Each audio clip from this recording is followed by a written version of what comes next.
It's a sixth line day.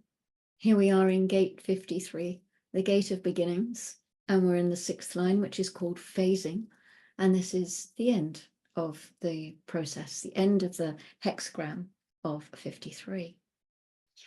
All six lines are pointed toward the future, and they're pointed toward mutation.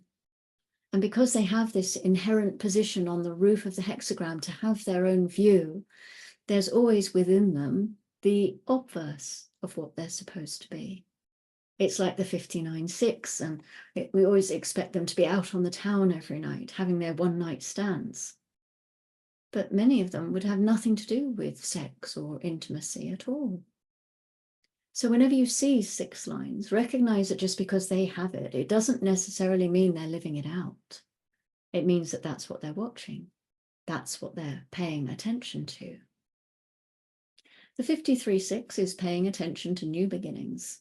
It's always alert to the latest things that are going on around it. It's always interested in what's possible for it. But of course, when it was young and going through its third line phase, its trial and error, it got burned. And so it pulled away. In the exaltation, the successful utilization of the completion of the stage in development that by its very evident success and value can be used as an example to attract support for the next stage. The energy to attract support for beginnings based on the success of the past.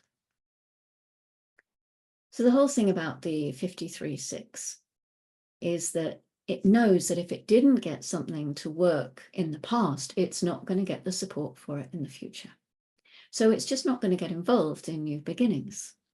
It's going to stay where it is and possibly get depressed.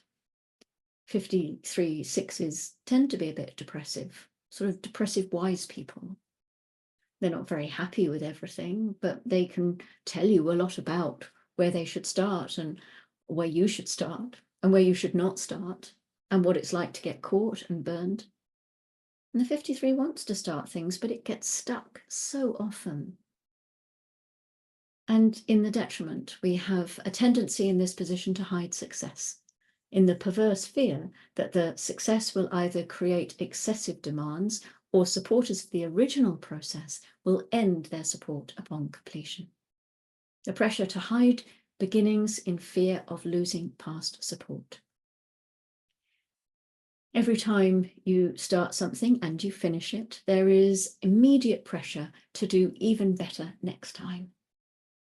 This is the other side of the sixth line. The kid that does so well in school that each time they get through the next thing and they finish it and they do really well, there's more pressure on them to do the next thing even better. You've completed that stage. You've done very well. Now you can complete the next stage and you can do it even better. And then there's this incredible pressure that builds up and builds up and builds up. And so there's a withdrawal from this that says, just because I did that, don't put me under pressure to do it again. And there's a natural tendency for the 53 to complete things so that they can begin something new. There's an important difference between 53s who get the opportunity to complete things and 53s who don't. The ones who do complete things don't always have to start something new. They get a level of satisfaction in their process. They know that they can complete what they start. And they can wait. They can sit up there on their hill and wait to see if there's anything worth starting again. And the other side of that is that they get to a point where they realize they can do things, but they really don't like the pressure of always having to do better than before, so they just don't bother. With the 6 lines, they like to have something in it for them. And if what's in it for them is pressure, well, that really isn't going to work. The 53rd gate is so important to us. It tells us something about the nature of what it is to be a human being and what we are here to experience. And that is that we're here to experience the completion of processes. We're born and we die. We're here to see what it means to start and finish things. So everything about existence, as far as we can tell, is about starting and finishing, because that's our limitation. Everything seems to be born and everything seems to die, but it's our limitation that is also the nature of what we are, to notice these things. And it says very clearly that for all of us in our human experience, that what we enter into, we must complete, because this is another limitation. If we don't do that, then we can't move on. Whatever happens, we can't move on. And whatever that happens to be, we can't move on. Not unless we enter into things as ourselves. And then sometimes the process of being ourselves when we've entered into something means that we don't actually get to finish it, but at least that is correct for us to do it or not do it. And gate 54, line 6 is called selectivity. This is the grounding of the line of phasing. It makes sense to be selective when beginning something new, to make sure that what you are beginning is correct. So we use our strategy and authority as a tool to help us to be selective. This is the wisdom of the 6th line. The moon is still in the ajna in gate 47, and it moves into gate 6 at 12:07. This is conflict, the gate of friction, where growth cannot exist without friction. We reflexively and unconsciously open or close whenever we're in the aura of another. This gate controls the pH of our body, which is very concerned with keeping certain areas away from other areas, closing and opening. There are natural barriers, natural boundaries. Gate 6 controls the emotional flow from the solar plexus. It's in charge of all of the waves. It generates all of the waves, which in turn determines whether there is the necessary friction for intimacy.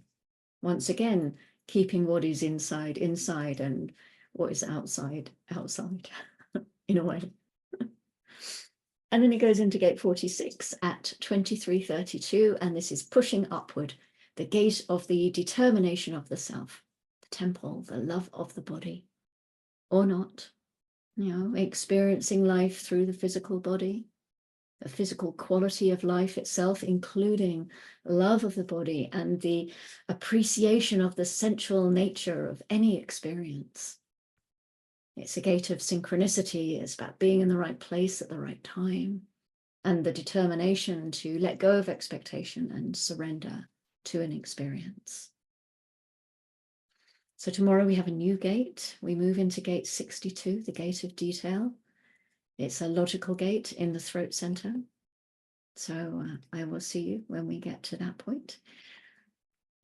And until then, as always, do go gently and enjoy life and the transits. I hope they bring you exactly what is right for you. Bye-bye.